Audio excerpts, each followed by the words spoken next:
ஆன்மீக உறவுகள் அனைவருக்கும் என் அன்பான வணக்கங்கள். முருகப்பெருமான வழிபாடு செய்யக்கூடிய பலரும் அவங்களுடைய வீட்டில் வேலை வைத்து வழிபாடு செய்யும் வழக்கத்தை வச்சுருப்பாங்க.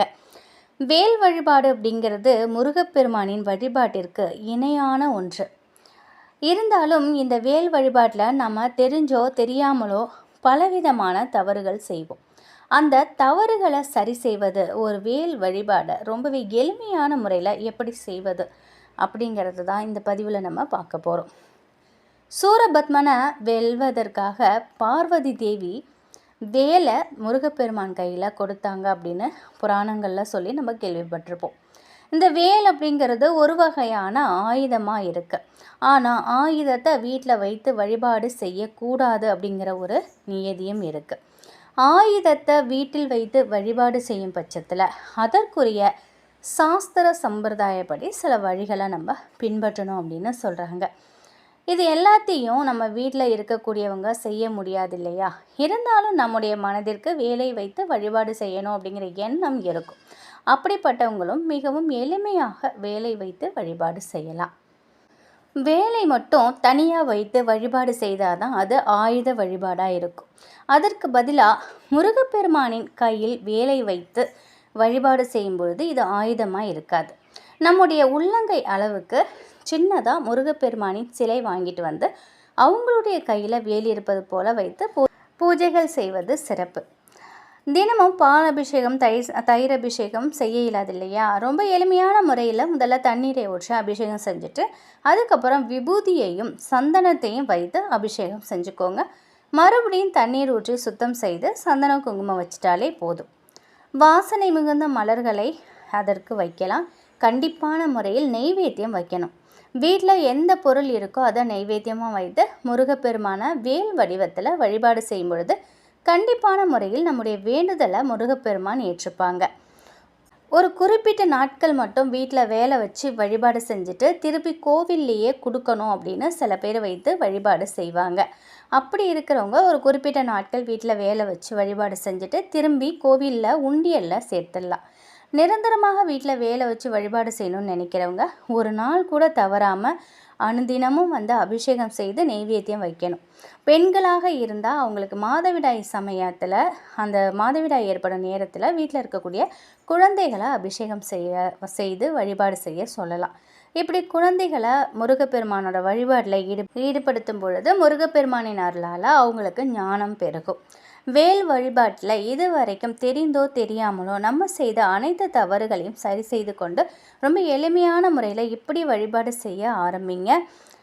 விரைவிலேயே முருகப்பெருமானோட அருள் பரிபூரணமாக நிச்சயமாக கிடைக்கும். நாளைய தினம் ஆடி கிருத்திகை. இந்த நேரத்தில் இந்த வேல் வழிபாடை உங்களோட நான் பகிர்ந்துக்கணும் அப்படின்னு நினச்சேன். நிச்சயமாக இது உங்களுக்கு பயனுள்ளதாக இருக்கும் அப்படின்னு நம்புகிறேன். நாளைய தினம் ஆடி கிருத்திகை ஞாயிற்றுக்கிழமையில் வருது. இந்த நாளில் பார்த்திங்கன்னா ஏகாதசி திதியும் இருக்குது. ரொம்பவே விசேஷமான நாளைய தினத்தில் நிச்சயமாக முருகப்பெருமானோட வழிபாட்டை தவற விடக்கூடாது. விரதம் சாப்பிடாமல் இருக்கிறவங்க அவங்களோட ஆரோக்கியத்தை பொறுத்து சில பேர் சாப்பிடாமல் இருப்பாங்க. சில பேருக்கு உடல்நிலை அது ஏற்றுக்காது. அதுக்கு தகுந்த மாதிரி நீங்கள் பால் பழம் சாப்பிட்டு இல்லை உப்பு போடாமல் அந்த பலகாரங்களை சாப்பிட்டு நீங்கள் விரதம் இருக்கலாம். உங்களுடைய ஆரோக்கியத்தை பொறுத்து நீங்கள் விரதம் இருங்க. நாளைய தினம் வீட்டில் வேல் வச்சுருக்கிறவங்க, முருகப்பெருமானோட சிலை வச்சுருக்கிறவங்க கட்டாயமாக அதற்கு அபிஷேக ஆராதனைகள் செய்து பிரசாதம் வச்சு வழிபாடு செய்யணும். அப்படி உங்களுடைய வீட்டில் வேலும் இல்லை, சிலையும் இல்லை அப்படின்னாலும் பரவாயில்ல, முருகப்பெருமானோட படம் இருக்கும், அதை வச்சு பூஜையை மனநிறைவோட செய்யுங்க. முருகா முருகாங்கிற நாமத்தை சொல்லி ஒரு தீபம் ஏற்றி கை கூப்பி இந்த பாடலை படியுங்க.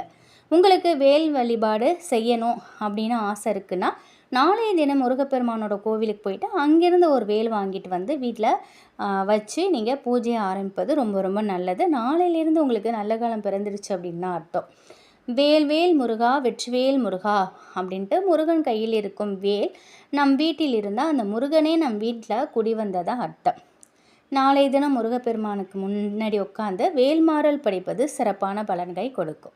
வேல்மாறல் ரொம்ப பெரிய பாடலாக இருக்குது, எங்களுக்கு படிக்க தெரியல அப்படின்னாலும் பரவாயில்ல, இந்த 4 வரி பாடலை மட்டும் மனமுருகி ஒரு 6 முறை சொல்லுங்கள். வேல்மாறலை முழுமையாக படித்த பலனை நிச்சயமாக உங்களுக்கு கிடைக்க செய்யும். வேல்மாறல் மகாமந்திரம் இந்த 4 வரி போதும். திருத்தணியில் உதித்தருளும் ஒருத்தன்மலை விருத்தனென உளத்திலுறை கருத்தன்மயில் நடத்துகுகன் வேலே. திருத்தணியில் உதித்தருளும் ஒருத்தன்மலை விருத்தனென உளத்திலுறை கருத்தன்மயில் நடத்துகுகன் வேலே. இந்த 4 வரியை நான் டிஸ்கிரிப்ஷன்லையும் எழுதுகிறேங்க.